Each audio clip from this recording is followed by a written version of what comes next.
Now inside this lecture, let's try to build reusable schemas with the help of components. So for the same, first let's try to identify the objects that we want to define inside the components. So like you can see here, the address object is repeated at multiple places, like under this get operation, and inside the post operation also I have this address details, and very similarly the products object also repeated at multiple places. So inside my APIs related to orders and products, the products object repeated multiple times. So that's why these are the two good objects that we can mention inside the components, and we can refer the same inside our APIs. So for the same, what I can do is I can just mention schemas just in the position where we have parameters, since we are going to explain some schemas. And just like parameters, under schemas also we can define multiple schema objects, and every schema object which we are trying to explain with the help of components should have an unique name. So the very first object that I want to describe here is address. So that's why I'll give this schema name as address.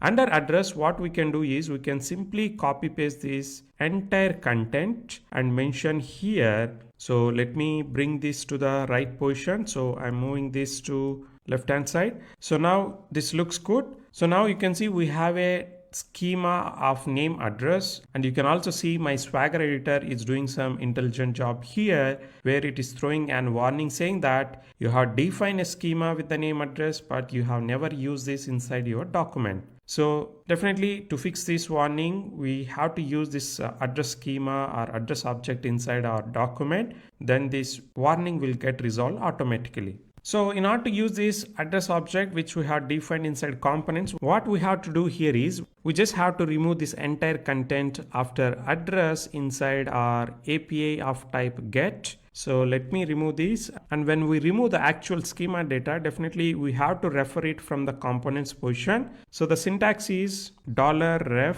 followed by colon followed by double quotes, and after that we can mention the hash followed by components, and after the components this time we have to mention the schemas. Under the schemas, the schema name is address. So now you can see, so this address object will refer to the schema that I have defined here towards the end of the file. So let's do the same for the other places where we have declared the address details. So this is the another place which is inside the put operation. So let me do the same. So I have done that. So now I'll go to the other place which is put operation, and I'm going to do the same. So this way we are reducing the file content, and we are also getting an advantage of maintaining all our content at a common place with the help of components. So now let's go and do the same for the product object as well. So for the same, what I have to do is I just have to copy this entire content present under the product. So I'll go towards the end of the file, and this time I have to give another new unique name to my schema, and the name that I want to mention is product. Under the product, I'm going to paste all this content. So let me fix this by moving towards the left. Like you can see, now I have an object with the schema name product. So just like how we did for address, we can do the same for product as well. So here under items, I'm just going to remove the content, and I'll just mention this reference keyword, but in the place of address, we just have to mention product. So let me do the same wherever I see product details. So I'm scrolling up here inside put operation. Also we have product details. So under items, I'm just removing everything that we have here. So let me remove. So once I remove, I can refer to the product schema. So I'm going to do the same for push operation also. Under items, I'm going to remove everything, and I'm going to replace it with the product schema that we have defined. So let me check if we have anywhere the product details. So under products API also we have the product details, where we are returning the product details inside the response. So what we can do is here also we can just remove this type object everything under response and mention reference to the product schema. So let me do the same for the other API that we have. So here it is an array of products. So that's why we just need to remove the content after the items and replace with the reference statement. And I don't think we have any other place where we are referring to the product details. So now our OpenAPI specification is looking good. So let's try to validate all these details inside the Swagger UI quickly. So let me go to the Post API. Under Post API, you can see under the schema, I have the products, and under the products array, I have then product ID, name, price, category name, quantity. So this is coming from my component schema. So this is looking good. And now think like I want to fix an issue here. Maybe I want to make all the values present inside my address as an mandatory values. Like as of now, these are not mandatory values. So what we can do is we can go to the component section of our address schema, and here what we have to do is just in the position where we have properties started, in the very same position we just have to define an new field with the name required, and this is going to accept the list of required fields that you want to make mandatory inside your object. So as of now we can see it is an empty, and inside this array I can mention all the field names which I want to maintain as mandatory fields. So I'm going to copy the field names like address line 1 and the city. Post the city, I can also mention state followed by zip code. So this is another style of defining the list of elements inside the YAML, and you can also use the other style where with the help of hyphen we can mention all these elements in the multiple lines. So I like this approach because we can mention all the elements in a single line. But if you have a complex object needs to be defined as a multiple elements inside an array, then you can follow the hyphen approach. So now if you go and look at the schema under the address, you will see all these fields are marked as required with this red asterisk. And this might have reflected in all the APIs. So let me go to the put also. So under put, I'm going to the address, and here also it is reflected. So the change is in a single place and it is going to get reflected in all the APIs because we are smart and we are using the components, and with the help of components we are defining our schemas. So I hope this is clear to you. Now I'm going to give a small assignment. So the assignment for you here is we have a category object like which we have used in multiple places. Like in the first two APIs inside the response, we are repeating this category object like what is the category ID and what is the name multiple times. So that's why the assignment is please define a schema object with the name category and refer the same inside the APIs and try to save some lines inside your document. So this is a simple assignment and I'm sure you are going to rock it. So please put few minutes efforts here, and we are going to discuss the solution in the next lecture. Thank you, and I'll catch you in the next lecture. Bye. I hope you are successful with your assignment. If not, don't worry. We are going to discuss the solution now inside this lecture. And while I am doing that, I know you might have a solution or an approach inside your mind. So please try to correlate with your approach with what I'm discussing inside this lecture. So the very first thing that we are going to do is we're just going to create a new schema object under the component schemas, and the schema object name has to be unique. That's why we'll choose the name as category, which is relevant to the object details that we are going to define here. And what I'm going to do is I'm going to copy the content details from the APIs that we have in the top. So this is the category object content. So let me take this and I'm going to mention the same here. Like type is object. I'm not sure why every time this happening. I just have to move every time this towards the left. So now this is looking good. Now you can see under category, we have the properties category ID and name. So now what we have to do is we just have to go to the APIs where we are using this category object. So the very first API is /categories, which is of type get. And under the response, we have this where we are sending an array of category objects. And what we are going to do here is we're just going to remove everything that we have after the items. And I'm going to mention the $ref : double quotes # /components / schemas / and what is the schema name? The schema name is category. So with this, we should be good. So let me do the same for other API that we have. So here it's not an array of category objects. It's a simple single object. So that's why I can remove the content after the schema and I replace with the reference keyword.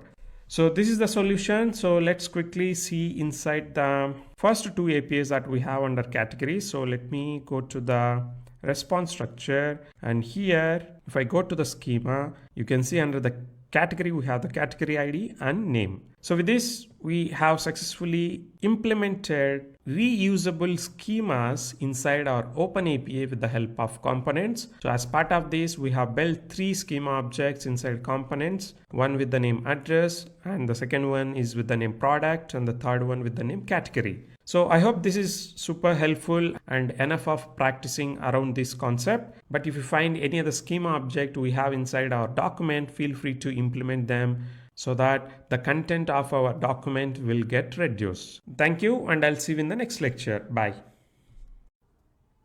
As of now, with the help of components object, we have defined reusable schemas, parameters inside our OpenAPI specification document. But like I was telling, with the help of components object, we can also define request bodies, responses, headers, examples, links, callbacks, and security schemas as well. Since it is going to be same approach for all these subsections, I'm not covering each and every one of them. Like we already covered schemas and parameters, but I just wanted to share this information that these are the subsections that we can write inside the components object, and all of them are optional. And when we're discussing about the security, we can also talk about security schemas. But as of now, inside our OpenAPI specification, there are no request bodies and responses where we are repeating multiple times. All of them are unique in nature. But what we can do is inside this lecture, we can build one responses subsection inside the component object, which indicates 500 error. So whenever there is a backend exception inside my Easy Shop application, I am going to return a 500 status code, and inside that I am going to put some description for my response. And since this is going to be common for all the APIs, we can define this inside our responses of components and we can reuse the same. But before we try to do that, I just wanted to share one more information here. Like you can see here, whenever we are trying to define the schema details or parameter details, request details or response details using components object, we also have an option of defining these details from the external definitions. Instead of we writing everything inline inside a same document, we can also refer from the external definitions. Like you can keep all your product definition inside the product.yaml, and you can refer that using the ref keyword inside the schemas. And we can also refer using a GitHub URL or any website URL. And if you have a scenario where inside a single YAML, if you have a lot of components defined, you can simply refer that by using the third approach that we have here with the name generic error. So this way we can also build our components object by referring to the external definitions. So writing inline is not mandatory. So with this, let's go to our OpenAPI specification document and try to implement reusable responses with the help of components object. So this is our OpenAPI specification document. So what I'm going to do is I'm just going to close the schemas that I have inside components. Let me do the same for parameters. So just after schemas, I'm going to create a new subsection with the name responses. So under the responses, since I can define any number of responses, I have to give some unique name for my response that I'm going to define. So the response unique name that I'm going to give here is internal server error. So once I define this response name, I can mention the description. So inside this description, I can write some message saying that an error occurred while processing the request. Please contact support@easyshop.com. So this is what I want to return as a status description inside my response whenever I'm throwing 500 error. So now I'm going to reuse this 500 error in all the places where I have responses. So let's do the same for all the APIs that we have here. So what I'm going to do here is, like you can see, this is the get API of orders. So just in the position where we have these 200 status code, I'm going to introduce a new status code with the value 500. And whenever this 500 error going to come, what I'm going to do is I'm just going to simply refer to the response that we have defined inside the components. So let me do the same, like we have to mention the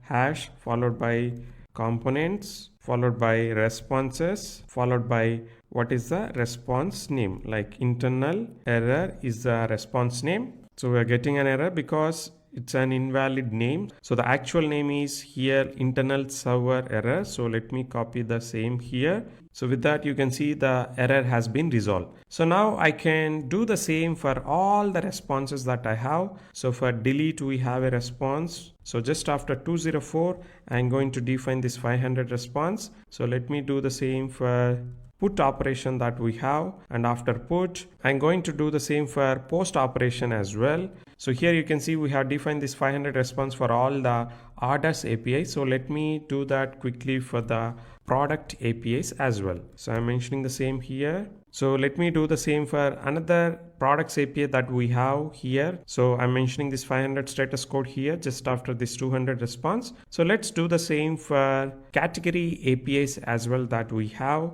So I have done that. So now we are left with only one API. So let me do that quickly for this API as well. So with this, we have successfully mentioned this 500 status response code for all our APIs. So if you go and check the Swagger UI quickly for one of the API, you should be able to see two kind of response codes. So for 200, this is the response structure. Whereas if we get a 500, they're going to get this simple description as a status message. So this way, with the help of components, we can build many reusable components, and the same components we can refer inside our document with the help of ref keyword. So I hope you are comfortable now with the syntax that we have to follow and how to define the reusable components inside our OpenAPI specification. So what I'm going to do is I'm going to upload this version of the OpenAPI specification file into the GitHub for your reference. So the URL and the file name details are appearing on your screen. So please refer to the same if you have any questions around the component section. So with this, we are successfully mastered the components object inside the OpenAPI. We can close this section. Thank you, and I'll see you in the next section. Bye. Inside this section, we are going to talk extensively about the data types that are supported by the OpenAPI specification. To great extent, we are using these data types already inside our OpenAPI specification. Like whenever we want to describe our schema, our objects, our array items, we have been using these low-level data types to describe our request and response structure. But throughout this section, let's try to focus on these data types so that we can discuss more details which we have not covered so far. And also, let's try to use this opportunity to revise the data type concepts that we have discussed so far. And this section is going to be super light. And I'm doing this very intentionally because we are going to discuss advanced topics in the coming sections, and I want to keep this section as light. So that's why please sit back and enjoy this section. So like you can see here, using data types, we can describe our schema with the help of type keyword. So we have been using type keyword extensively. Like whenever I want to declare an array, I will mention type array, otherwise type object if I want to declare as an object. If I want to use a simple data type, I can use any low-level data types like string, number, integer. But so far inside this course, we have used the data types like string, number, integer, object, and array. And you may have questions like how can I define date and time, Boolean values. So there can be some scenarios where these data types that we have discussed so far might not be enough. So that's where we have another set of data types also inside OpenAPI specification. Particularly here I want to highlight we also have a Boolean data type which we have not used so far. So using Boolean data type, we can define object properties in the scenarios where we want to store only the Boolean values like true and false. And using string data type itself, we can represent date and time, binary files data. So all this we can achieve with the help of string data type itself. And I'm going to explain you how to do that in the coming lectures. But on a high level, like you can see, these are the data types that are supported by the OpenAPI specification officially. and most of them we already used extensively inside this course. But let's try to discuss each of this data type one more time in detail. So with this, I hope you are clear like what we are going to discuss inside this section. Thank you, and I'll see you in the next lecture. Bye. Inside this lecture, let's try to understand how to represent numbers inside OpenAPI specification. So inside OpenAPI specification, we can represent normal integer values or normal numbers without decimals with the help of integer data type. So whenever you mention type as an integer, that means that specific property is going to support normal numbers without decimal values. But if you have a scenario where you want to support decimal values like float and double, then definitely you need to mention the type as number. So we have already used both this integer and number inside our OpenAPI specification. The new information that I want to provide here is whenever you are mentioning type as number or integer, you can optionally use the format keyword. So using the format keyword, you can use any of these formats that I have mentioned inside the table. Like whenever you are using integer, you can use two type of format values. One is int32, which supports signed 32-bit integers.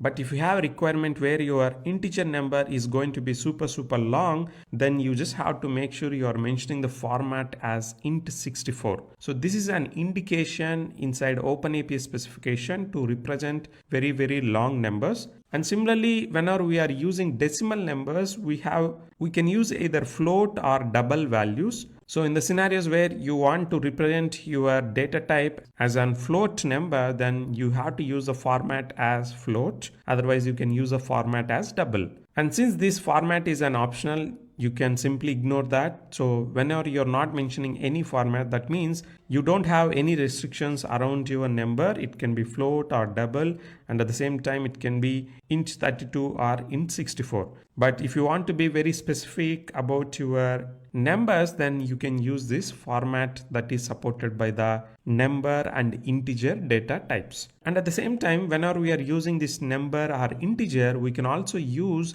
another two optional attributes, which are minimum and maximum. So using this minimum and maximum, we can mention what are the range of possible values. If you want, you can only mention the minimum or you can only mention the maximum also. It's up to you how you want to use them. And we have already used them inside our OpenAPI specification. So whenever you are into a scenario where you want to create certain boundaries or ranges for your input numbers, please feel free to mention the minimum and maximum values. So I hope this is clear to you. The only new thing here is the format keywords. So let's try to use this inside our OpenAPI specification so that you are clear how to use this. So for the same, let me go to the browser. So here now I'm into my Swagger editor, and we can use the format keyword inside the number data type. So for the same, if you scroll down to my product schema, we have a price property inside my product object,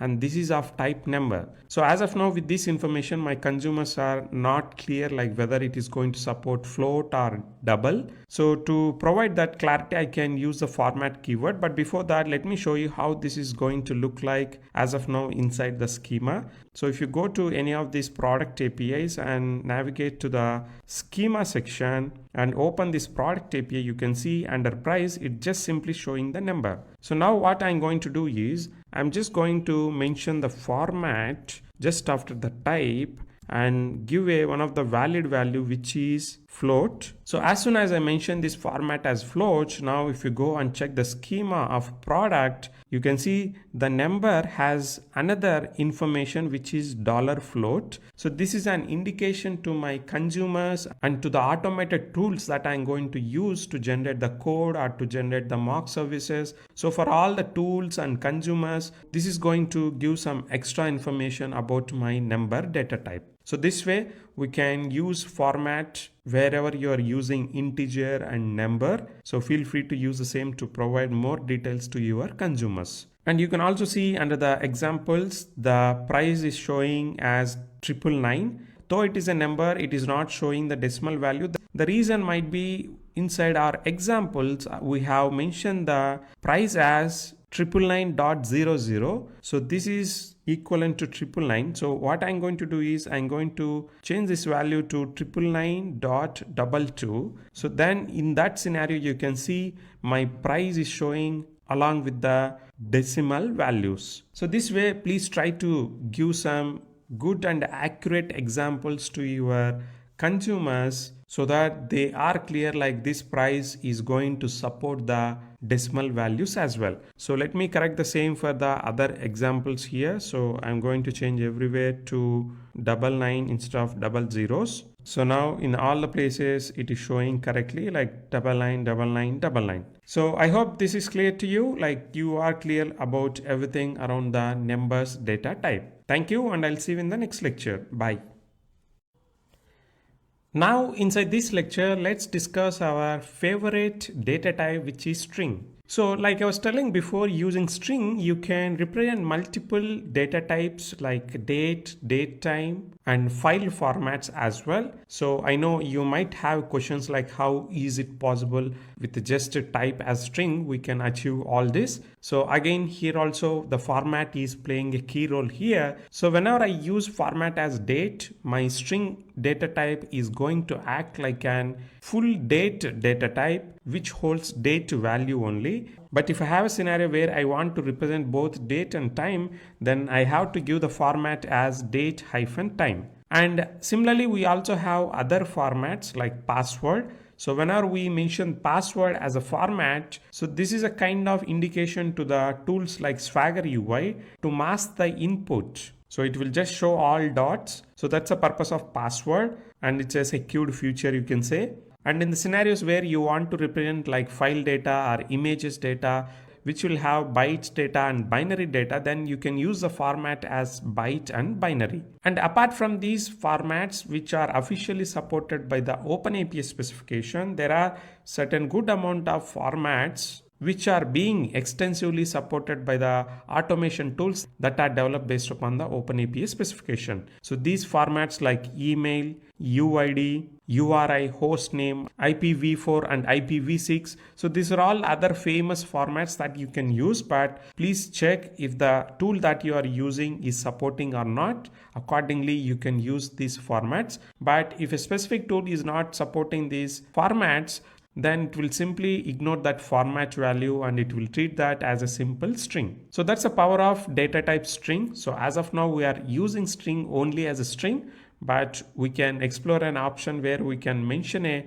data type value as a date with the help of string, and I'm going to show you that in few seconds. And apart from the format, we can also use min length and max length. If you are into scenario where you want to impose length restrictions on your string, then definitely you can use min length and max length keywords to define these restrictions. And one more good option that we have whenever we are using string is pattern keyword. Like sometimes we may want our string to be in a certain pattern. So in those kind of scenarios, with the help of pattern keyword, we can mention some regex expression or regular expression. Like you can see here, I have an example where I'm trying to declare a string with the name SSN. And like you know, SSN is a 9-digit number only, which has a particular structure where you'll have 3 digits followed by hyphen and 2 digits followed by hyphen, and eventually you will have 4 digits towards the end. So this is one of the good pattern that you can imagine right now. And for such kind of SSN patterns, I can mention this regex pattern that you can see on the screen. And this I'm able to mention with the help of pattern keyword. So feel free to use this pattern keyword, but please make sure you have to mention the correct regex expression. And using regex expression, we can define any kind of restrictions. Maybe if you want to have a string which accepts only alphanumeric value without special characters, you can do that. Maybe if you want to define a string which accepts only special characters, then you can do that. So there are unlimited options that you have whenever you're using regular expressions to impose restrictions with the help of pattern keyword. So I hope this is clear to you. Now I'm going to show you a simple example where with the help of format keyword, we are going to define a date data type inside our OpenAPI specification. So for the same, let's go to the Swagger editor. So here now I'm into the Swagger editor. What I'm going to do is I will just go to the product schema that we have. So inside this product schema, I'm going to introduce one more property with the name release date. So this release date indicates what is the date that this particular product is released into the market. So this can be a good information to the end user to show whether this mobile or laptop is released on which date, which year. So that's why it will be a good addition to our OpenAPI specification schema structure if we mention this release date. And here we have to mention the type as string. But like we're discussing, if I just use type as string, it is going to represent a string value but not a date value. You can also confirm the same by looking at the Swagger UI. So inside Swagger UI, whenever you want to look at your schemas, you can scroll down towards the end of the page and there is a schema section. So if you open that, you will have all the schema objects that you have declared. So now we made a change inside the product. So let me open that. Now you can see as of now release date, it is showing as string. So let me change this to date. So for the same, what I can simply do is I can just use the format keyword, and using this, I'm going to mention a value date. And as soon as I mention this, you can see my Swagger UI also detected, and right now it is showing as a string, but it is of type date. Now, if I try to go and check few of the examples data that Swagger UI is going to populate for my products, we can see for release date, we'll be having some date value. So let me open one of the API where we are using product schema. So if I open these post orders, and if I scroll down, if I see here under the example value for release date, as of now, it is showing the date. So this is today's date. So by default, whenever we are using date, it will take today's date if you're not specifying examples data for your API. So that's what here happening. But what I just wanted to highlight here is my Swagger UI tool is able to recognize this release date as a date data type, even though I'm using type as string. And all this is because we have used the format keyword with the value date. So let me change this to date-time, and we can see how this is going to impact. So now you can see the release date also have current date and time, and you can also see the same is getting reflected inside my schema object structure. So this way we can mention password, byte, binary, any format that is supported by the string data type. So I'm going to revert this to date only. I don't think date and time is making sense to the release date. So that's why we can stick to the format date here. So this way we can define date, date and time, file data types, password data types with the help of string data type inside OpenAPI specification. I hope this is clear to you. Thank you, and I'll see you in the next lecture. Bye. Now inside this lecture, let's try to talk about Boolean data type. So like I was telling before, we can use type as Boolean whenever we want to represent our data as a Boolean value like either true or false. But please note that OpenAPI specification does not treat values like true with the double quotes, empty space, 0 or null as a valid Boolean values. So these are not valid Boolean values. You have to strictly mention true and false without any double quotes or single quotes. And apart from these two values, any other values are not supported by the OpenAPI specification. I know in few languages, whenever you mention 0, it is kind of interpreted to false. And the same for 1, it will interpret as true. So that's not possible here. And even few languages, whenever you mention the value as null, it is interpreted as false. So this is all not allowed inside OpenAPI specification. So please follow strictly the true and false values. And I'm going to show you a simple demo how to declare Boolean values in few seconds. And before that, you may also have a doubt saying that how can I define null object or null data type? So inside OpenAPI 3.0 as of now, it does not support explicit null type objects or null values. Instead, what you can do is whenever you want to represent that a particular property can be nullable, you can just mention nullable as true, and that will indicate to your consumers null also is a valid value, and we are going to accept the null value as well.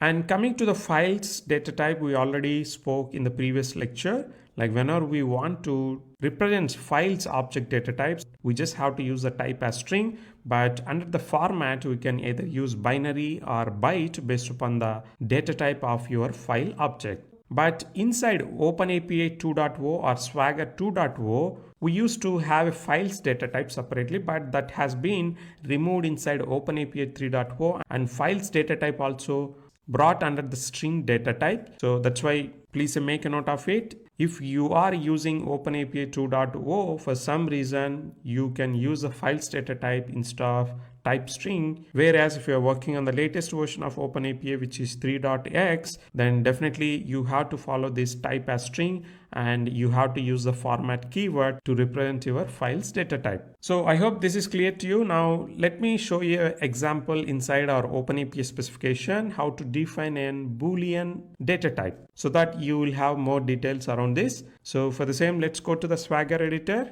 So here what I'm going to do is I'll just go to the schema object structure where I have defined my address object. So this is my address object. So here what I'm going to do is I'm going to introduce one more property with the name is office address. So the purpose of this field, you can imagine a use case on the Easy Shop, like whenever the is office address is true inside my order details, then definitely my Easy Shop is going to confirm the same to the courier vendor, so that they are going to deliver only during the office hours like 9 to 6 or 9 to 5. So whatever is the office hours in a particular area. So that's the purpose of this field. So here the valid values for this office address field is either true or false. So that's why I want to define the type as Boolean. So as soon as we define these details, you can go and check the schema details in the UI. Like you can see here, is office address is right now showing as a Boolean. And you can also see what is the default value that is being displayed inside the examples. So let me go to one of the API where we have this schema being used. Like you can see here, by default the office address is being used as true, but this looks very weird to me. I am not sure why the default value is true. It has to be false, because many programming languages, they assume the default value of Boolean is false, and that's fine. These are the rules of Swagger UI we have to follow, but please make a note of it. The default Boolean value that Swagger or OpenAPI is going to consider is true. And apart from the Boolean data type, we also discussed about how to define a particular property allows a null or not. So let's try to implement that inside our OpenAPIs. So here what I'm going to do is I'll go to the product schema structure, and we have a property name with the name category name, and here I'm going to mention the configuration saying that nullable as true. So now let's go and observe how this is looking like inside my schema. So now you can see under the category name, I have a note saying that nullable as true. So this is a good information to my consumers also. By looking the Swagger UI schema object structure, they have a good sense of that this field is going to accept null values. So similarly, we can also mention false. So when we mention false, the same is going to be represented inside the Swagger UI. But for now, let me revert this to true. So with this, I'm assuming you are super clear about Boolean and how to define properties that accept nullable values. Thank you, and I'll see you in the next lecture. Bye.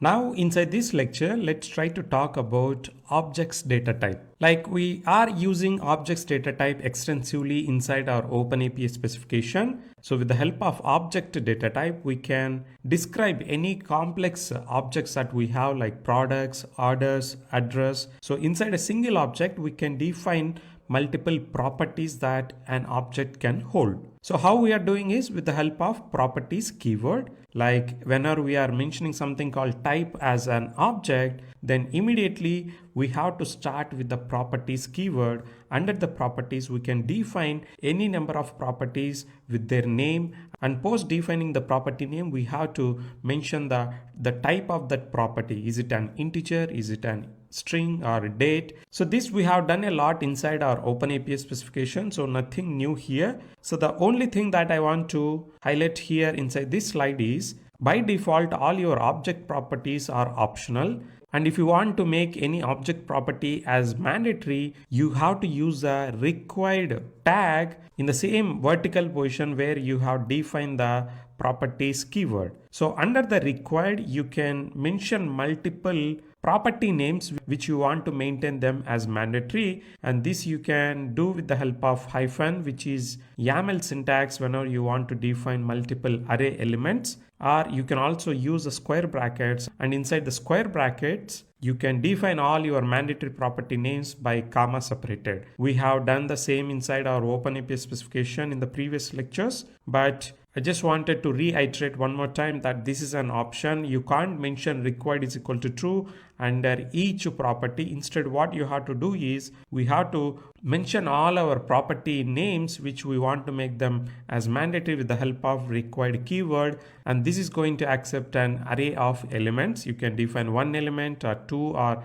any number of elements that you would like, but an empty array is not a valid accepted value inside OpenAPI specification, because you don't have to explicitly mention required as an empty, because since that is a default behavior inside the OpenAPI specification. By default, all your properties are optional. And next, like you can see here, under the objects, there are other keywords are also supported whenever you are defining object data types. The first keyword that I want to highlight here is read only. So whenever we mention a particular property as read only as true, then that indicates that particular field always read only, and writing that value is not allowed. So this is a very good option that we can leverage in the scenarios where a particular field has to be always come from the backend, and it should never ever come from the consumer side. So whenever a consumer can send a data, means that they can write the data. But if you want to treat a particular property inside your object only inside the response but not in the request that consumers are making, then read only is the correct option that you have. And similarly, we have write only option also. So write only is a keyword that we can use, and we can mark that value as true in the scenarios where we want to treat a particular property inside your object that needs to be sent always from the consumer side but not from the producer side. One scenario where we can imagine this is passwords. So whenever you want to send a password or any sensitive information inside your request, we don't want to move that sensitive information to and fro between multiple request and response. It's only we want to always send from the consumer side, and we never ever want the providers to send back that information. So in those scenarios, we can make write only as true. That indicates always this property will come inside the request but not in the responses. So that's a quick background about read only and write only, and these are the advanced keywords inside the objects. Definitely I'm going to show you them how to use them in few seconds. And as of now, we're always defining an object and we're defining the list of properties, but at the same time we can also define a free form object. So what do I mean by free form object? So whenever we define a type of an data type as an object, and if we are not defining any properties under it, that means it is an free-form object and it is going to accept any number of properties or any set of properties or any types of properties under that object. So whenever we are using free-form, it's a kind of you can send any data that you would like under that object. And free forms can be declared in two ways. One is by just declaring type as an object, or along with the type as an object, we can mention another keyword called additional properties as true. So this indicates that this particular object is going to act as a free-form object. And whenever we are using free-form objects, definitely people tempted to go with their imaginations like, can I send 1,000 properties? Can I send hundreds of properties? So to avoid that confusion or to provide some clarity around it, you can use the keywords like min properties and max properties, using which you can define the restrictions about the number of properties that you are going to accept inside a free-form object. And of course, I don't think we are going to need to use this free-form object in real projects, because this kind of not a good practice, and we rarely may have a scenario where we want to accept any kind of data. We always want to have our APIs with a restricted schema structure so that we'll not have any surprises. And the last point that I want to highlight here is, whenever we're defining the objects, we usually define this object's schema structure inside the component/schemas so that we can use those schema objects inside our OpenAPI specification at multiple places. And if there is a scenario where I want to change my object structure, in those kind of scenarios, I have to change only in a single place under the components. So that's why it's always a good practice you maintaining all your schema objects under the components rather than mentioning everything inline inside your request responses. So this is the best practice that I want to highlight here. So now quickly go to our Swagger editor and try to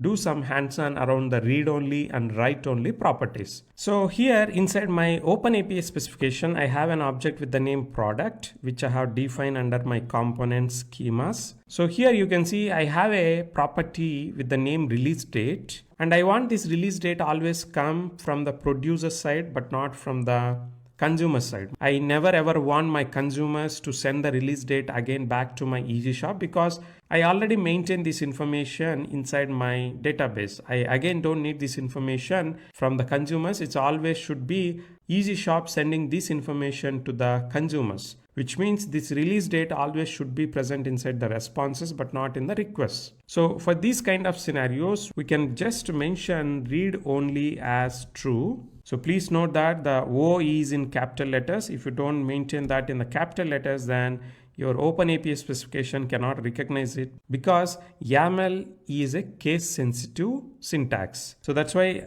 let me mention the capital O. So now what we can do is we can go to the APIs where we are using the product in the request and in the response structure. So since we have mentioned the read only as true, we never want our consumers to write this data into our object. That means this property should not be present inside the request, but it has to be present inside the responses. So let me go to the put operation that we have, where we have inside the request, we are sending this. So if I go to under the schema, and if I open this product object structure, so you can see here I don't have any property with the name release date here. Whereas if I go to the get API where we are going to get this orders information inside the response from the Easy Shop, you should be able to see the same. So let me go to the schema and open this products array and open this product object. Now you can see we have the release date here. So this is the use case of read only as true. And now coming to the write only, this is very exactly opposite of read only.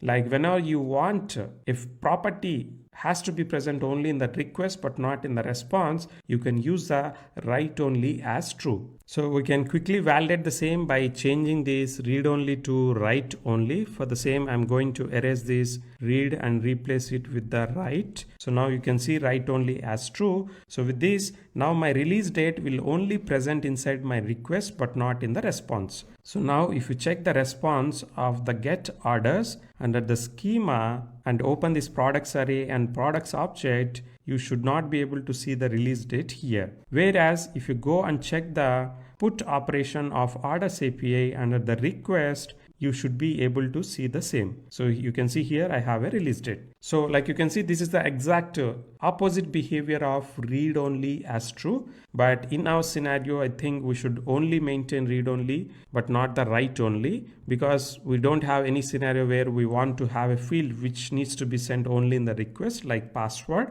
But if you have a scenario, feel free to use the write only as true inside your object properties. So as of now, I have reverted this to read only as true under the release date for your reference. So I hope this is all clear to you. Like under objects, we have learned something new inside this lecture, which is about read only and write only. And at the same time, like I was telling, we can mention the set of mandatory properties with the help of required by using the square brackets or by using the hyphens, which is a YAML syntax, and mentioning an empty array is not valid against required. And like you can see, you will get an error saying that at least one item has to be there. So let me revert this. So with this, I'm assuming you are super clear about complete details about the object data type. Thank you, and I'll catch you in the next lecture. Bye.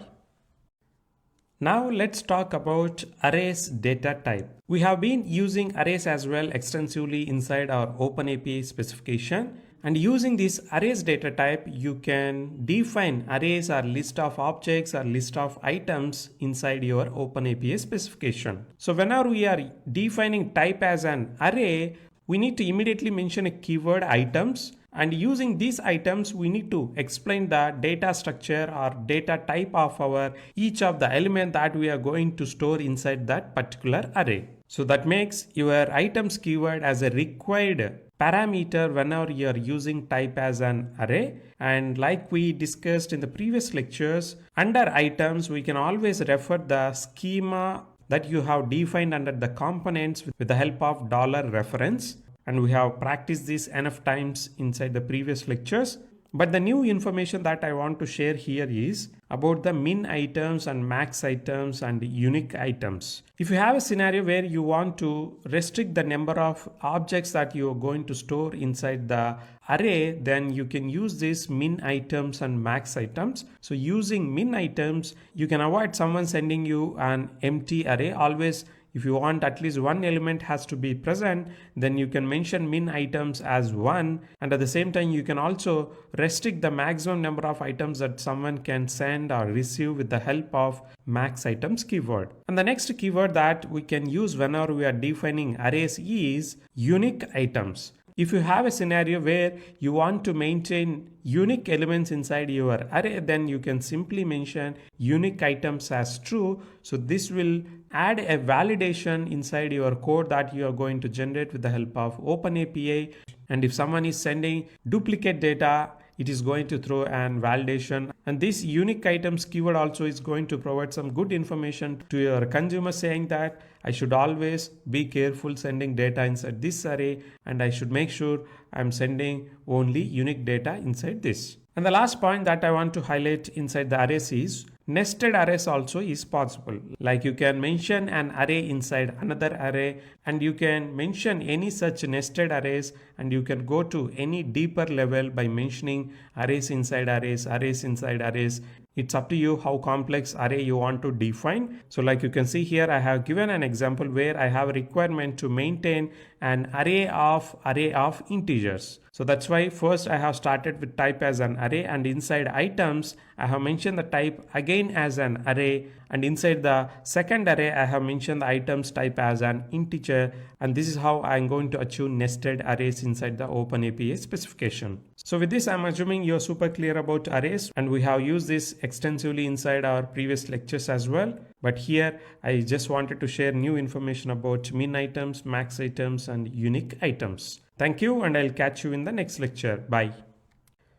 Now inside this lecture, let's talk about enums. Enums is not a specific data type, but we can define list of valid values with the help of enums under any type of data type. So for any kind of data types, you can define enum values with the help of enum keyword. So here you can see I have given an example where inside a get path, which is /items, I'm going to pass a query param with the name sort. And obviously for sorting, there are two types of valid values that someone can send. The very first one is ASC, which indicates ascending, and the next one is DESC, which is descending. So instead of I going with an assumption that all my consumers is going to send the sort valid values as ascending and descending, I can make it very clear to my consumers and the OpenAPI specification automation tools that these are the valid values and these are the only values that I'm going to accept. Anything outside these valid values, I'm going to throw an validation error. So this is one of the options where we can use to improve the documentation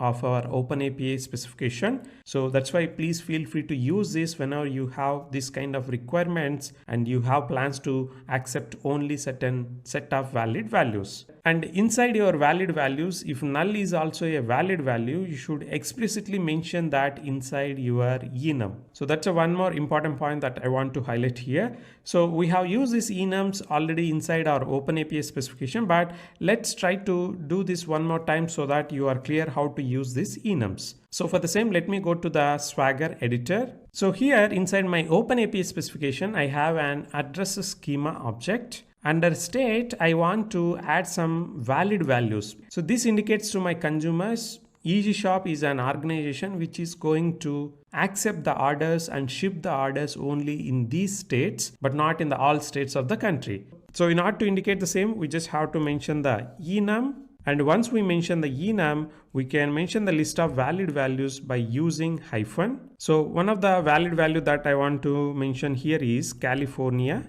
And post that I will mention Texas, And similarly, I'll mention Indiana. And the last one that I want to mention here is New York. So maybe these are my list of states where I operate. So my consumers has to accept the orders from the end users who has address from these states only. So this is one of the use case that you can think, but if you have any other scenario, feel free to use the enum inside your OpenAPI specification. So now let's try to see how this is looking like inside our schema. So if I go to the address schema and open this state, you can see there is an enum with the valid values California, Texas, Indiana, and New York. So this is a clear documentation to my consumers also that these are the valid values for so and so field. So I hope you are clear. Like with this, we are done with the discussion of data types inside OpenAPI specification. So what I'm going to do is I'm going to upload this OpenAPI specification version that we have as of now into the GitHub, and the file name and link you can see on the screen. But before I close this section, I want to share a quick tip around the Swagger editor and Swagger UI. So sometimes you can see my OpenAPI specification file is a very long file, and here I have around 336 lines, but in real projects you can have thousands of lines inside your OpenAPI specification. And if you want to make changes to certain API or certain object, it's very tough to scroll to that position and look for that. So instead what we can do is you can go to your Swagger UI. Maybe think like this is how my Swagger UI looks like. And if I want to go to the file line location where I have defined this get products API, what I can do is I can simply click on this enter symbol that I have. So like you can see here, when I hover on that, it is showing a text saying that jump to definition. Now you should be able to see I'm clicking on this, and on the left hand side right now we are in the line range from 310 to 336. So let me click on this. So as soon as I click on that, you can see my cursor right now is pointed to this location where I have defined this get products. And the same applies for any kind of objects inside my Swagger UI, like under schemas. If I click on this enter symbol that I have, it will take me to the address definition. So this is one of the quick tip that I want to share so that it is useful to you. I hope you liked it. So with this, we are closing this section. Thank you and see you in the next section. Bye. Welcome back. Inside this section, we are going to talk a complex or advanced topic inside OpenAPI specification, which is how to achieve inheritance and polymorphism inside OpenAPI specification. To support inheritance and polymorphism inside OpenAPI specification, we have certain keywords. These keywords are one of, any of, all of, and not. I'm not going to talk about these keywords in detail in this lecture. I'm just going to give the purpose of these keywords, and definitely we are going to discuss a lot in the coming lectures. Like I was telling, the purpose of these keywords is to achieve inheritance and polymorphism inside OpenAPI specification. If you are coming from a programming background, you might be familiar with both inheritance and polymorphism. If not, let me spend few minutes talking about inheritance and polymorphism. So inheritance is a concept inside programming languages where we can inherit the properties from the parent object. Like you as a programmer, if you have a requirement inside your project, if there are certain properties which are common for all your objects, for all your schema data types inside your project, what you're going to do is you're going to create a class and you're going to keep your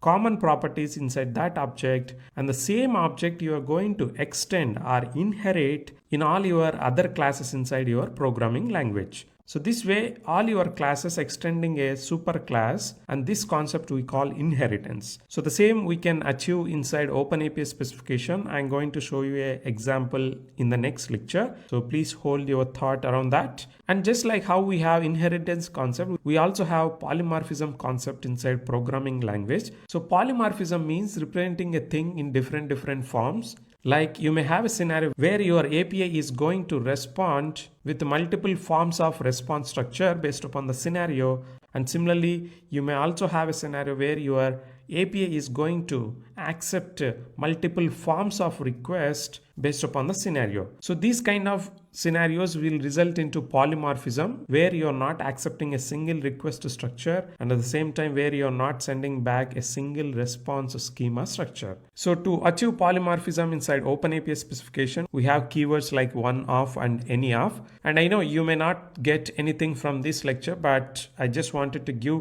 an introduction about these keywords. What is the purpose of these keywords? For now, please make note that the purpose of these keywords is to provide inheritance and polymorphism inside our OpenAPI specifications. And we are going to talk a lot, and during the process I'm going to explain you what is the inheritance and what is the polymorphism and how to use these keywords inside our OpenAPI specification. So I hope this is clear. Even if it is not clear, don't worry. More details we are going to discuss in the coming lectures. Thank you. Bye.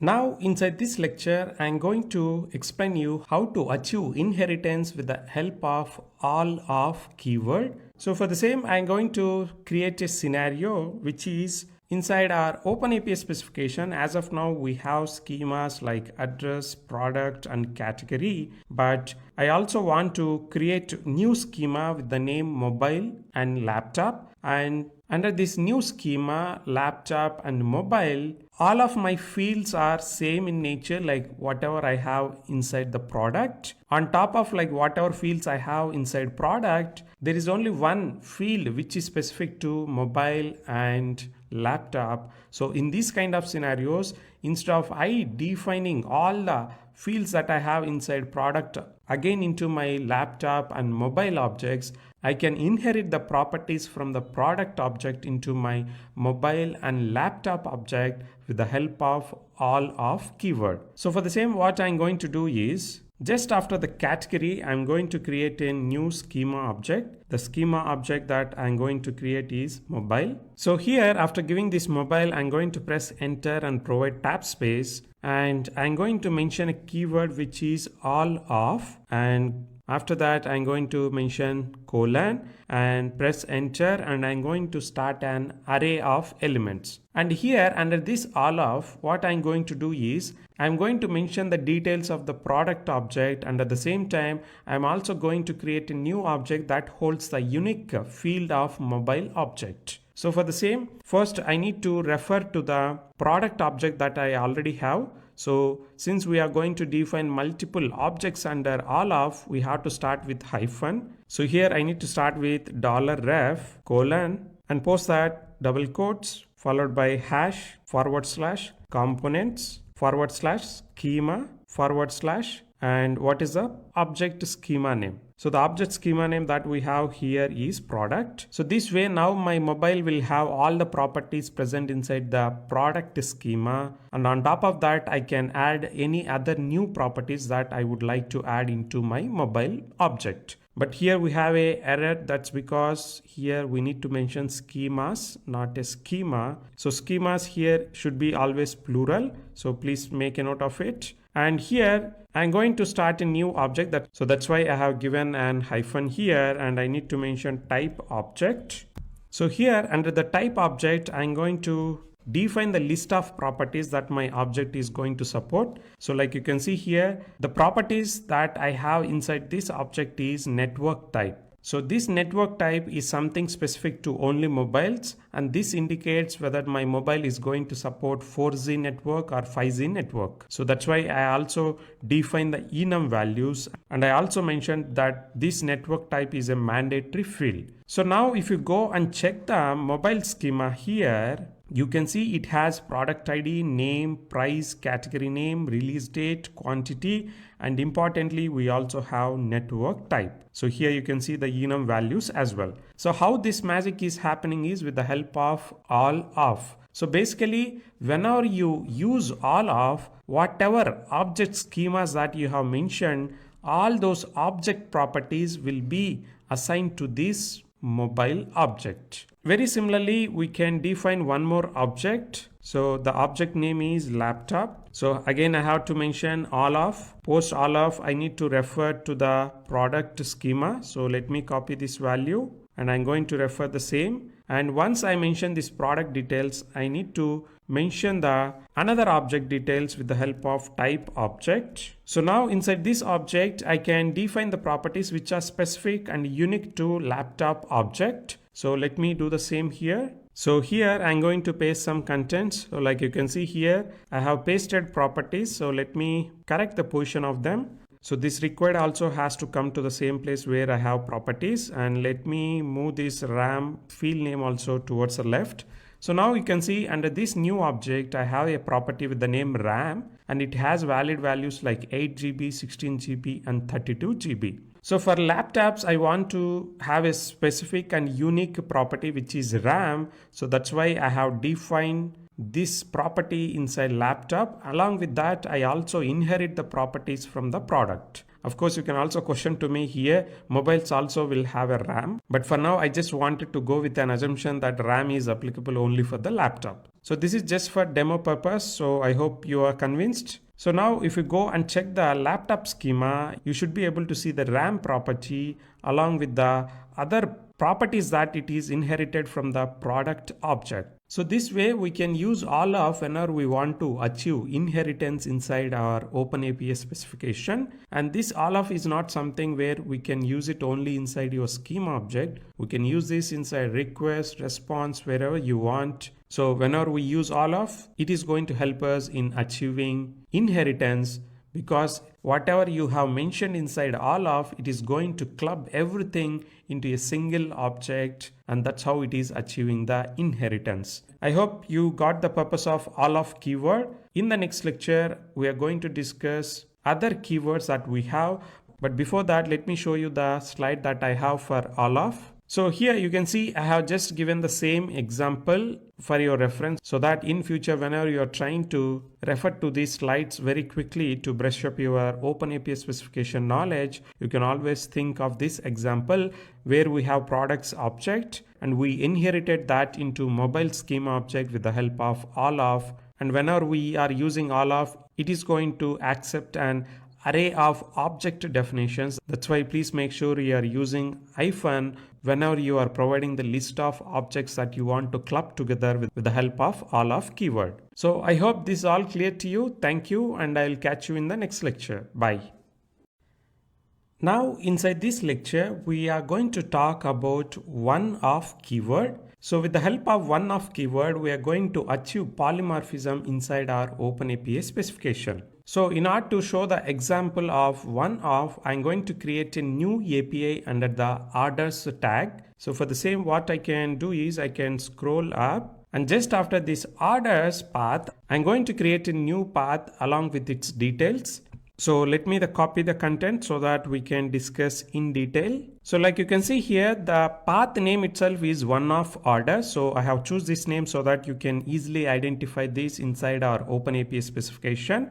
And using this path, we are going to provide the demo of one-off keyword. So this is a API path of type HTTP post. That's why I have provided this post, and I'm tagging this under orders section. So that's the purpose of this tags configuration that we have done here. And after this, I have provided the summary, description, request body, content, application /JSON. So everything is similar. We also have a response. So now the interesting part is under the request body schema, you can see it is of type object, and inside this object I have two types of objects. One is products and the other one is address, and both of them are required. That's why I marked them as products and address as required here. Now coming to the products, you can see it is a type of object, but inside this object I am going to accept only one of them. So my consumers, whoever is trying to consume this API, they can only place an order with either a mobile or with a laptop. They can't place an order which is a combination of both mobile and laptop or any other object. So this is one of the scenario maybe you can think for a few vendors. I want them to restrict only to the mobile and laptops category.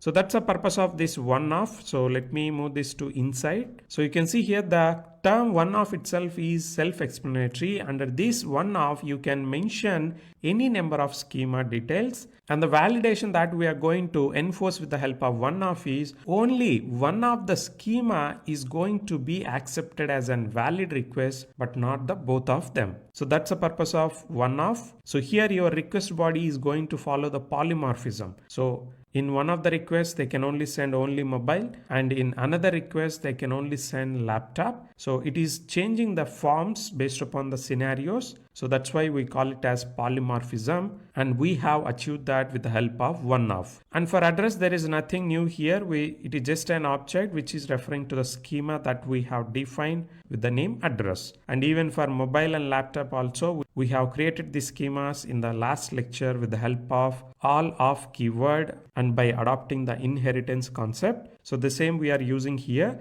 So now if you go and check the one of order schema, let's see how it is going to look like. So under the schema products, you can see it is clearly mentioned that one of the mobile or laptop schema is allowed as an request to this products object. And for address, it is pretty much normal. There is nothing fancy. And if needed, we can provide some description also. But here, I think this is fine. So I hope you are understanding the purpose of one of keyword and how to use it. In the next lecture, let's try to understand another keyword which we have, which is any of. Thank you, and I'll see you in the next lecture. Bye.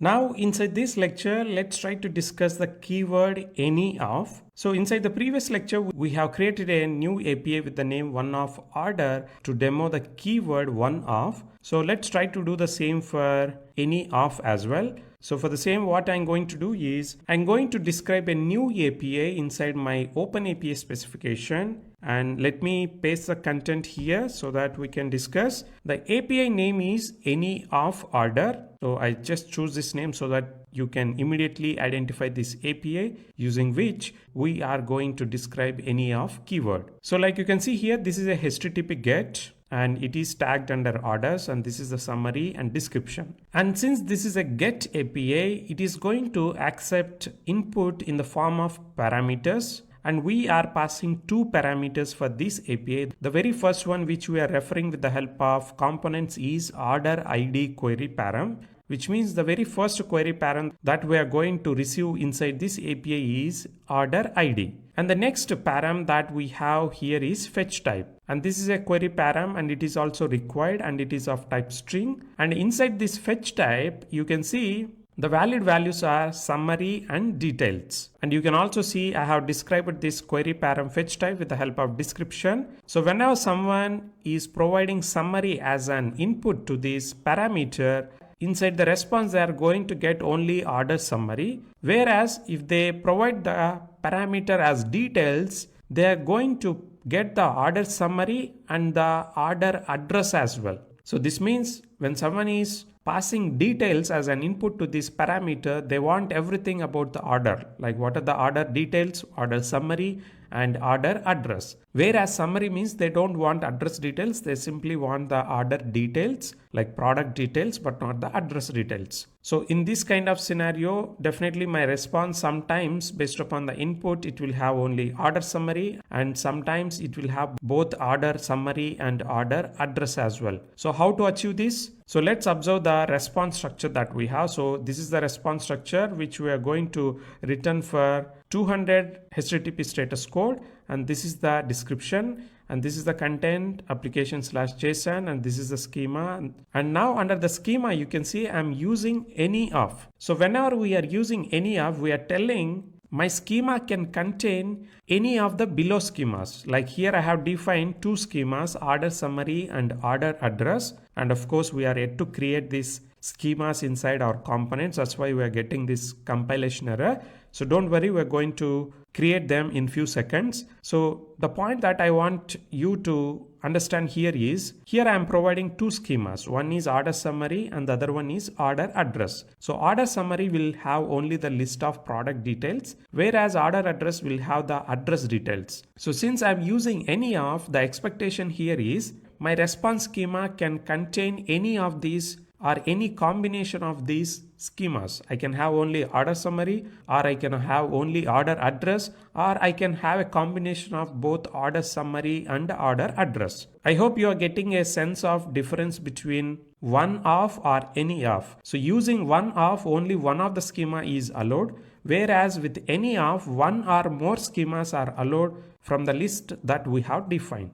So now as a next step, let's try to define the schema inside the components. So I'm scrolling towards the end of the schemas. So just after the laptop, I'm going to create two new schemas with the name order summary and order address. So like you can see here, under order summary, we are going to return products of type array, which will return list of products. If my order has only one product, it will return an array with one product. Or if it has multiple products, the array will have multiple product details. And very similarly, under the order address, I am going to pass only the address details. So now if you try to visualize this inside my Swagger UI, under this any of order API, first let's try to see the parameters. So inside the parameters, we are going to accept two parameters. What is your order ID? What is the fetch type that you want?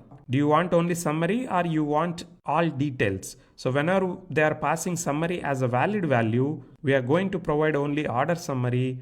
Whereas if they provide details, we are going to provide the order summary and order address as well. So now if you go to the response schema, you should be able to see any of here. This indicates that my response schema can contains any of the schema or the combination of these schemas. Like I can send both order summary and order address as well. So this is the purpose of any of, and I also have slides for you so that in future you can always refer to them. So let me quickly show them. So first you can see for one of, this is the slide. So whenever we are using one of, only one of the schema is allowed. If you are using inside the request will get validated, or if you are using inside the response will get validated accordingly. So in the example that I'm showing here, I have used the one of inside the request body like we are discussing in the previous lecture. And you can see inside the request, I can have either mobile or laptop. And I also given some valid request and invalid request on the right hand side. So the very first request is valid because it has only mobile details. So how do I know whether it has only mobile details? Because the network type, which is a field specific to mobile, is present inside this request. And very similarly, inside the second request, we have a RAM field which is specific to the laptop. Whereas if you see the third example, it has both network type and RAM, which is not a valid request, so it will straight away rejected by my validations. And very similarly, you can also look at the any of example that we have. So this is the same example that we have discussed. So you can see we have two kinds of responses here. The very first response where we have only summary details, like it has only the product details, and this is a valid because the fetch type that we have received is summary. And in the second example, the fetch type that we have received is details, and that's why we have the response which is a combination of both order summary and order address. So I hope this all clear to you, like all of, any of, one of, and of course the examples that I have took may not be a best examples for you, but I just wanted to explain these concepts. That's why I have taken these examples. But my intention is to explain these keywords since these are complex in nature, but feel free to use them anywhere inside your projects whenever you have these kind of inheritance and polymorphism scenarios inside your projects. Now, if you go to the very first slide, I think it is going to make sense to you, these definitions. So if you quickly recap, using one of, the OpenAPI is going to validate that the input request or response or the schema is going to be exactly same as one of the subschemas. Only one of the subschemas is allowed, whereas all of, which we have used inside the inheritance, all the subschemas that we have provided will be clubbed together for the validation. And the third one, which is any of, means one or more of the subschemas can be considered and the same will be validated inside your OpenAPI. And the last one, which is a very simple one, not, which I have not discussed because this is very simple and self-explanatory. So whenever you use this not keyword, that indicates whatever schema that you are mentioning, that schema is not allowed inside your request or response. Maybe if you want to have an API where no mobiles orders are allowed, then you can use this not keyword and mention the mobile schema, and other than mobile schema everything will get allowed. So that's how this not keyword works. So I hope this is all clear to you. What I'm going to do is I'm going to upload this version of the YAML file into the GitHub, and the location and the file name you can see on the screen. So with this we have discussed everything around the all of, any of, one of and not keywords. So inside the next lecture I have some surprise and interesting example to explain these 4 keywords visually. So let's meet in the next lecture. Bye. Now inside this lecture, let's try to take an visual input and try to apply this visual input to the keywords that we have discussed inside this section, and try to guess the valid output based upon the keywords that we are using. So like you can see here under the input, I have an red cat, normal cat, and red dog and normal dog. So now what you have to do is try to understand the input and the keywords that we have used and the sub schemas that we have used under these keywords. So the very first keyword we have is one of. Under this we have cat and red are the sub schemas. So now you have to tell me what is a valid output. So is the red cat is allowed? No, it is not allowed, because red cat is a combination of both red and cat. So red cat is not allowed. And can a white cat or a normal cat is allowed? Yes, of course it is allowed, because it only matches to one of the subschema, which is cat, but not the red. So now can the red dog can be inside the valid output? Yes, because it is satisfying one of the subschema, which is red, but not the cat. Now if you go to the last data that we have, which is a normal dog, can you tell me whether the normal dog can be under the valid output of one of? Of course it is not, because it is not a cat and it is not of type red. So the valid output, like you can see here, a normal cat and a red dog, because they both are satisfying only one of the subschema but not the both of them. So that's a valid output for one of here. So now let's go to the any of. So any of means using any of, either one or more subschemas are applicable or valid output. So now tell me if the red cat can come here. Of course it can come here under the valid output. The reason is it is satisfying both cat and red. And under any of, we can have both subschemas as an valid output. So that's why red cat is allowed. And now coming to the normal cat or white cat, do you think it is allowed under the valid output? Yes, it is allowed, because we have a cat subschema, and whenever we are using any of, at least one of the subschema also is a valid one. And the third input that we have, which is red dog, and this can be also come to the valid output. The reason is it is satisfying one of the subschema, which is red. And the fourth input that we have here is normal dog or white dog or gray dog, whatever you call it. So this is not satisfying any of the subschema like either cat or red. That's why the fourth input data is not a valid output for any of. So with this you can expect 3 of our 4 inputs are valid outputs, like red cat, which is a combination of both cat and red subschema, and the second one is a normal cat, and the third one is a red dog. So now let's try to continue with all of as well. So all of is very easy. Whenever you are using all of, both subschemas has to be clubbed and the same has to be satisfied in order to become a valid output. So inside our input, just look for the combination of cat and red, and you have a red cat, which is only one input. So that's why the valid output here is a red cat. And the last keyword that we have here is not. So here we are mentioning not of cat. That means a cat is not a valid output. So inside our inputs there are 2 cats. So ignoring those 2 cats, we can bring our dogs into our valid output. So both the dogs are valid output. So I hope now you got some super clarity around these keywords, and I know they are super complex, and try to watch this video and the concepts that we have discussed multiple times, and definitely they will become super clear to you. And don't be under the impression that we can only mention 2 subschemas like we have inside these examples. We can mention any number of subschemas inside these keywords. So with this, we can conclude this section. Thank you, and I'll see you in the next section. Bye.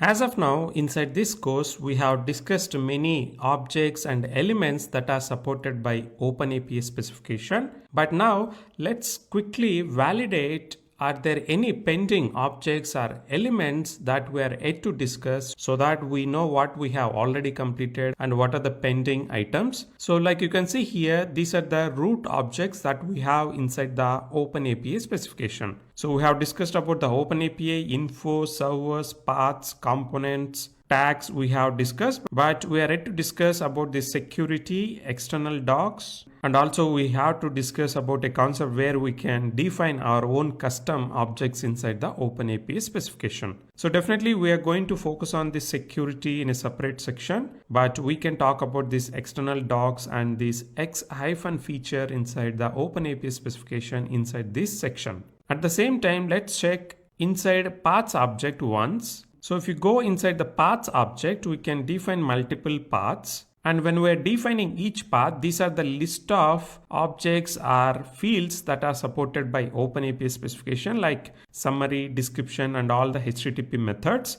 So each of these HTTP method object, we call it as an operation. Like inside this path, I can have multiple operations supporting get method, put method, post method, delete method, and so on. So from this get to trace, so these are all the HTTP methods, and parameters we already discussed, and reference also we already discussed as part of the component section. And like you can see here, we can also define servers under the path operations. So like we're discussing previously, servers is a root object, but at the same time, we can also define the servers detail under your API operation as well. So what will happen is, in this kind of scenarios, whenever you are defining servers details inside your root object and inside your API object, then definitely whatever server details that you have given inside your API operation will be considered by your OpenAPI specification as a priority configurations, which means whatever you had defined inside the server's root object will be overridden with the details that you have defined inside your API operation. And also, if you can click on any of these API operation methods, we can use tag, summary, description, and at the same time we can define parameters, request body, responses, and we can also define the servers at a HTTP method level as well. So you can see the servers information we can specify at path level and at the HTTP method level as well. So whatever we have discussed previously, that is at the path level, but whatever you see inside these HTTP methods, this is the servers information that you can define specific to a particular HTTP method operation. And we are ready to discuss about the deprecated. We'll be discussing that inside this lecture. And we already discussed about parameters, request body, responses, and callbacks is an object that we can define whenever we are having APIs which process the request and provide the response in an asynchronous style. But if your APIs are providing a response in a synchronous style, then you can simply ignore these callbacks. So this is just an optional object. And we also have a field which is operation ID, which we are going to discuss inside this section. So on a high level, we can discuss about operation ID deprecated under this operations object. And under the root object, we can discuss about this external docs and this X- inside this section. But for security, as I said, we can discuss this in a separate section as it is a large concept. So with this, I hope you are clear about what is the agenda for this section. So first, let's try to discuss about the purpose of operation ID inside our paths operations. So let's discuss the same inside the next lecture. Thank you, and I'll catch you in the next lecture. Bye. Like we were discussing in the previous lecture, under the API paths operation object, we have a field with the name operation ID. The purpose of this operation ID is, using this optional field, we can define an unique name or unique string value that can be used to identify your particular operation. And this operation ID value has to be unique throughout our OpenAPI specification document. And here you may have a question saying that what is the advantage that I get whenever if I define an unique value with the help of operation ID. So there are two important advantages whenever we define operation ID for our operations. The very first advantage is the same operation ID value, whatever you have defined inside your OpenAPI specification, will be used by code generator tools as a method name or a function name inside your programming language. Like I was telling before, using OpenAPI specification, we can generate the client code or server code with the help of OpenAPI specification. So whenever we have code inside our programming languages, there will be method names which represent each of my API operation that I have defined inside my OpenAPI specification. So instead of considering some random method name, my code generated tools, they will use this operation ID as a method name inside the classes that automation tools are going to generate. And the second advantage that we have is using these operation IDs, we can establish links between multiple operations. Suppose if there is a scenario where you want to establish a link between two operations, like the response from this API will be the request to the second API. So that kind of links can be established only when we define the operation ID. So don't worry if you're not clear about the links concept here. We are going to have a separate lecture inside this section talking about how to establish links between multiple operations. So defining operation ID is very simple. Like you can see, you just have to identify all your operation objects. So inside OpenAPI specification,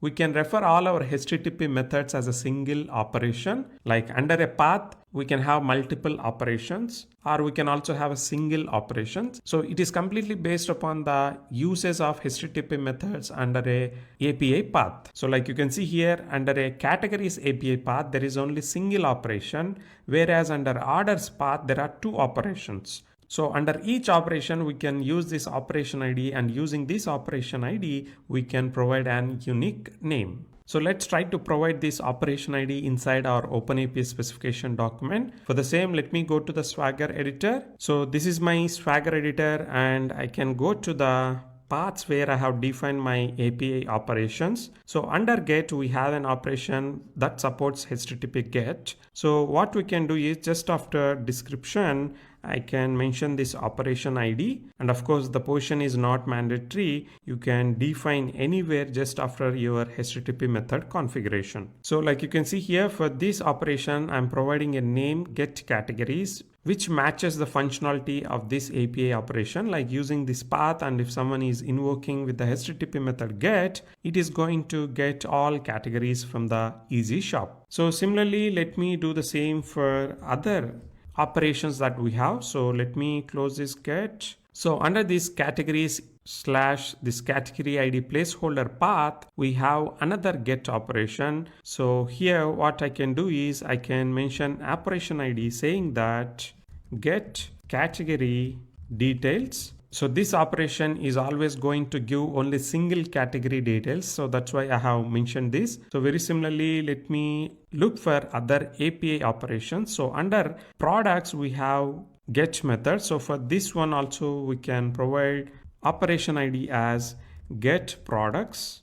So since this is going to return list of products, I can provide this get products as an operation ID name. And similarly, we can go to the another products path that we have here, which is /product/ product ID, which is acting as a path placeholder. So here also I can follow the same naming strategy that we have followed for categories. So the operation ID that I'm going to mention is get product details. So now let's go to the orders paths operations. So under orders, we have multiple operations. So the very first one is post operation. So what I can do is I can provide operation ID here, and I can provide the name as save order details or create order details. We can give anything which is matching with the functionality of this API operation. So let me do for put also. So under put operation, we can provide something like update order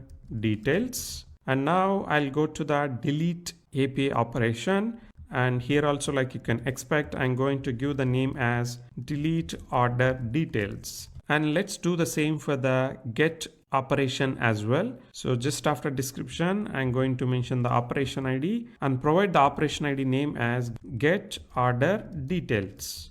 So this is the operation ID. So let's go to the other API paths that we have, which is one of order. So these are the APIs that we have created just for the demo of inheritance and polymorphism, but still we can provide some operation ID here. So I'll give as demo of one of. So this is the operation ID. Similarly, I can do the same for any of order as well. So the name that I'm going to here is demo of any of. So this way we have defined the operation ID for all our APIs. So I'm going to show you the advantage of operation ID when we are discussing the links concept and when we are generating the code with the help of code generator tools in the coming lectures. So I hope this is all clear to you. Thank you, and I'll catch you in the next lecture. Bye. Now inside this lecture, let's try to understand the purpose of deprecated field inside the operations object. So like you can see here, inside any operation object, I can simply mention a field saying that deprecated as true. So this is an optional field.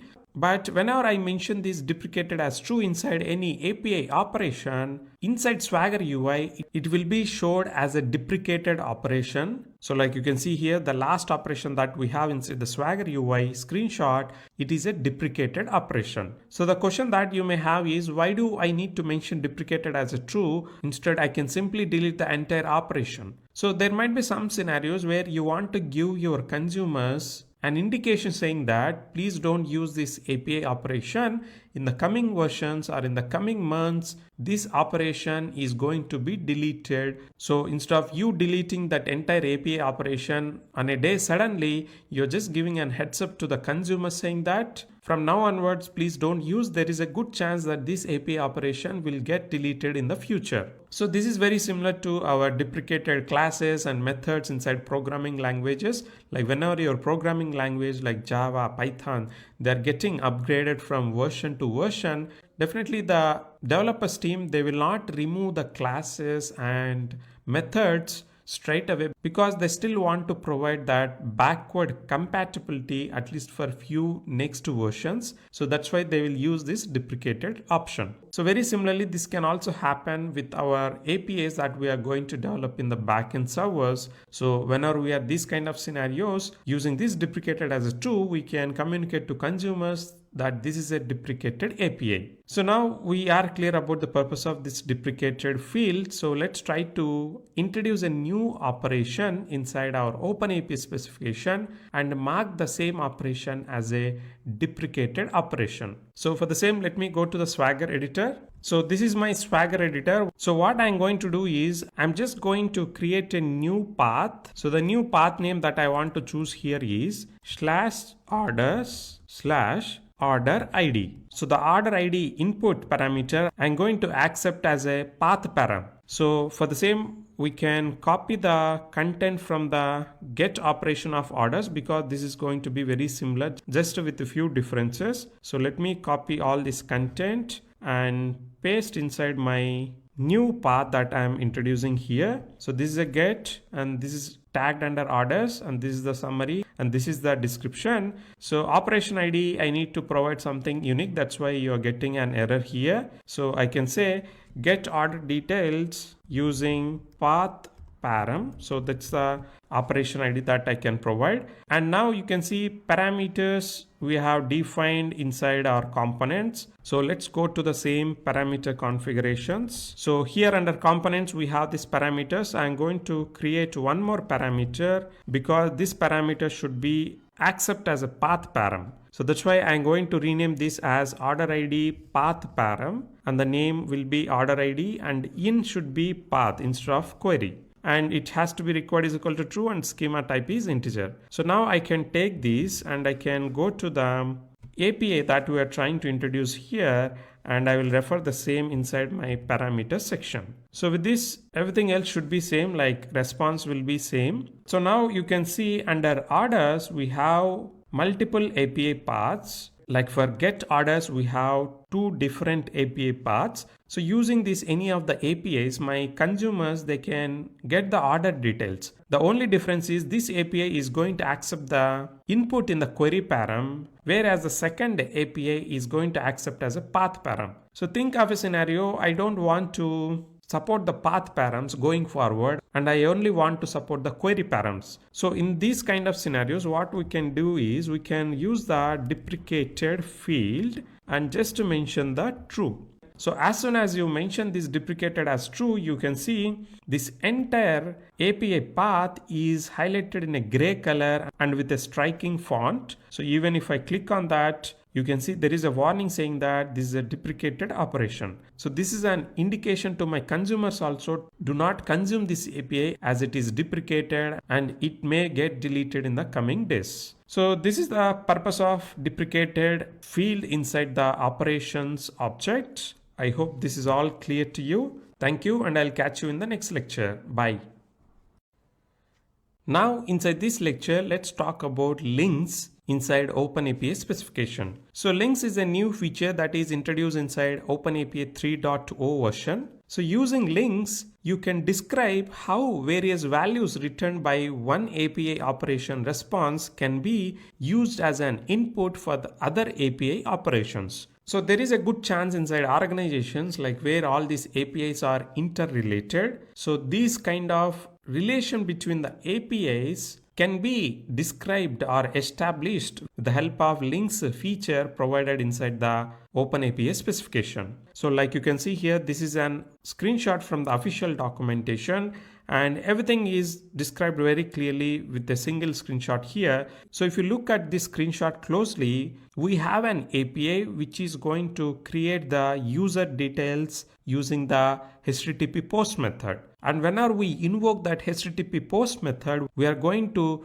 get a response with the status code 201, and inside the response, they are going to return the newly created ID for the new user that we are going to create with the help of HTTP post. So using the same ID, I can invoke another API which you can see at the bottom of the screenshot, which is /user/user ID. And whenever I invoke this second API in the screenshot, I'm going to get the complete user details that I have right now inside the backend system. So there is clearly a link between these two APIs. So how to establish that link is just after your content inside the response object of the first API, you need to define the links with the help of links field. And inside the links, you can see there is an unique name that we can define and we can also provide the description ID. And inside the links, we need to provide the operation ID which we want to link. So here under the operation ID, I need to mention the operation ID of the second API that we have in the screenshot, which is get user. And inside the links as well, we can also define how my response is going to get linked with the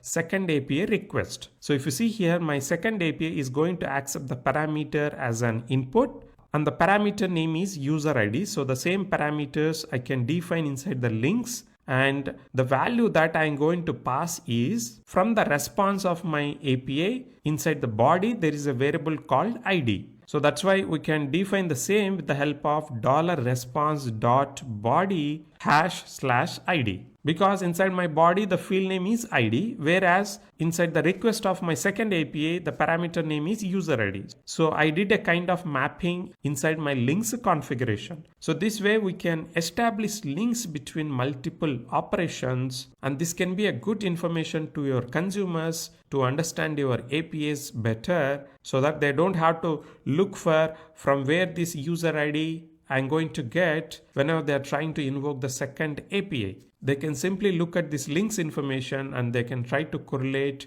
the relation between these two APIs. So now what we can do is we can take this knowledge of links that we have discussed and we can define links inside our OpenAPI specification as well. For the same, let me go to the Swagger editor. So inside our OpenAPI specification document, we also have very similar scenario. Like first we are trying to save the order details with this post, and the same order ID we are returning inside the response. Like you can see, this is the response that we are going to return.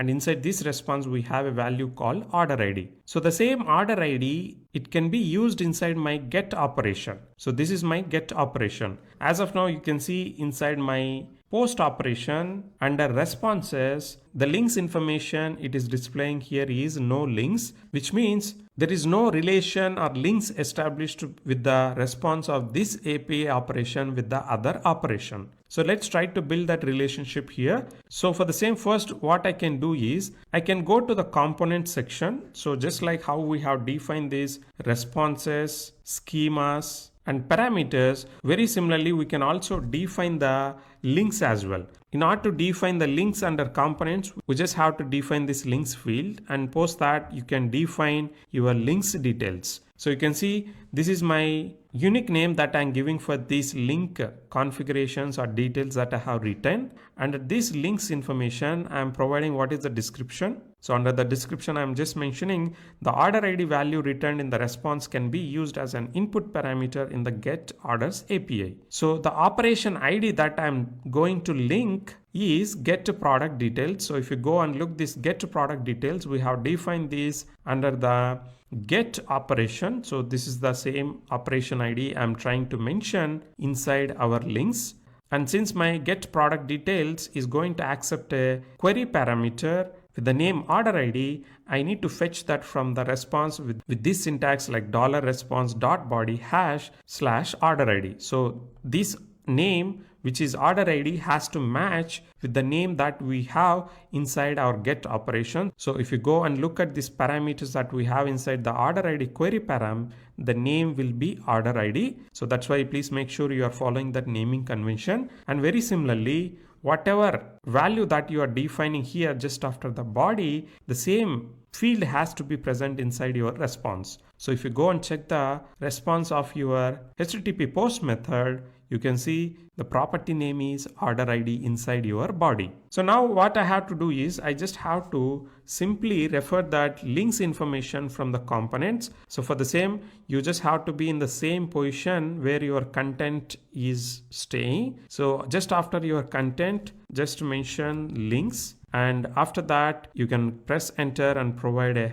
tab space. Now under these links, we can refer to the links information that we have defined inside the components. So for the same, let me copy the content here. So like you can see, first I need to give some unique name for my links. So I just follow the same name that I have defined inside the components. So under this unique name, we can use this dot reference, and using the same, we can refer to the links information that we have defined. And of course, if needed, instead of defining this links information in the components, you can directly define here as well. But it's always good practice to define everything under the components and refer to the same with the help of $ref keyword. So now we have established this link. If you go and check the response of the post orders API, you should be able to see the links information this time. So here you can see this is the links information, and this is the name of the link, and you can see this is the description, and the operation that it is linked is get product details. And this operation ID, which is get product details, it is going to accept parameters with the name order ID,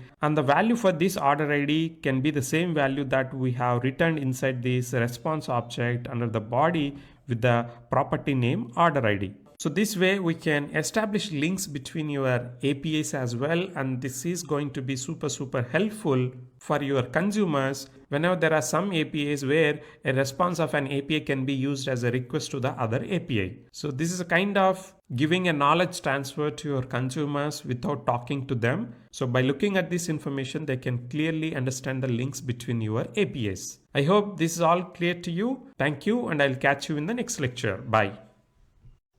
Now inside this lecture, let's try to talk about this field which starts with X hyphen inside OpenAPI specification. Though OpenAPI specification is trying to accommodate most of the use cases or the scenarios that we may have while describing our APIs, there might be some scenarios where you might feel that if I have some flexibility defining my own custom objects or custom fields inside my OpenAPI specification, that should have been very helpful. So for those kind of scenarios only, we have this extensions field which starts with X hyphen, So this kind of fields like X hyphen, you can identify at the root level, and the same if you go and observe inside other objects like info, we have again here, and if you check for servers also, we have this here, and the same repeats for all type of objects. So this indicates that you can define your custom objects or fields at any level, like at root level or inside another objects of OpenAPI specification.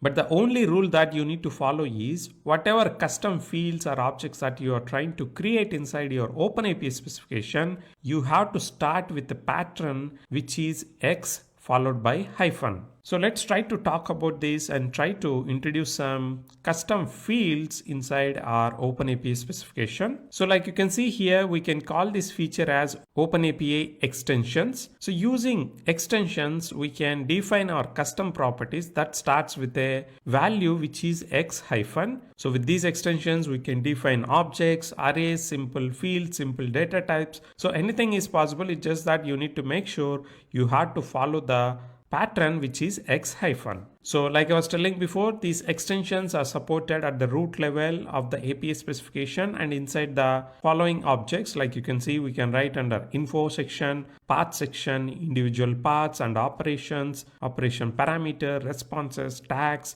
security schemas. And I have also given an example on this slide. So like you can see here, maybe under the info object, we have a requirement where we want to provide some API authors details or developers details. So in that scenario, I can create a new object with the name custom info, but I just have to make sure it is starting with X hyphen. And inside that, I can define any number of objects or properties and arrays. It's up to me. And please note that the inner objects or the inner fields of this extension object doesn't need to have the value of X hyphen at the starting. Only the parent custom object should follow that naming convention. So I hope this is clear to you. Now let's try to implement this inside our OpenAPI specification. For the same, let me go to the Swagger editor. So this is our OpenAPI specification. So now under this info object, I can create a new object with the name custom info. So now since I have mentioned this X hyphen, my OpenAPI specification is not complaining anything, and it understands that this is a custom object information that my developer is trying to define. But you can see here, as soon as I remove that, it will complain saying that under the info, custom info object is not supported. So that's why please always make sure you're starting with X hyphen whenever you want to define some custom objects or custom information inside your OpenAPI specification. So here we have these comments, authors, which are inner fields or objects or array inside this custom object. Like I was telling before, these objects doesn't need to start with X hyphen. You can simply define them with the normal naming conventions. So here I can change this to developers instead of authors. That will make more sense, I think. But please note that whenever we define these custom object details, definitely we can't expect these details to be displayed inside our Swagger UI, because my Swagger UI does not know how to process this kind of custom object details that we have defined. So that's why whoever is trying to read your YAML OpenAPI specification document, they can only see this information. And of course, there are good amount of automation tools that are going to process these custom information while they are trying to understand the OpenAPI specification document. But as of now, inside the Swagger UI, they are not showing this custom information. So like I was telling before, these extension fields we can define at multiple places, even at the root level or inside the other objects like info. So suppose if I want to define a custom information just after my OpenAPI, I can start with X hyphen and I can just simply mention sample, some name, and after that I'll just provide some sample data. So this is the value that I want to store against this field, which is X hyphen sample. So my Swagger UI is not complaining anything because it is treating this as a custom field. So this way we can define the extensible fields or extensible objects or arrays inside OpenAPI specification by following the naming pattern, which is X hyphen. So let me remove this root element but I'm going to keep the custom object that we have defined inside the info. You can always refer the same inside the GitHub so that we can always refer this in the future. So with this, I'm assuming you are understanding how flexible the OpenAPI specification, how mature this framework it is, and I hope you're also clear about OpenAPI extensions feature. Thank you, and I'll catch you in the next lecture. Bye.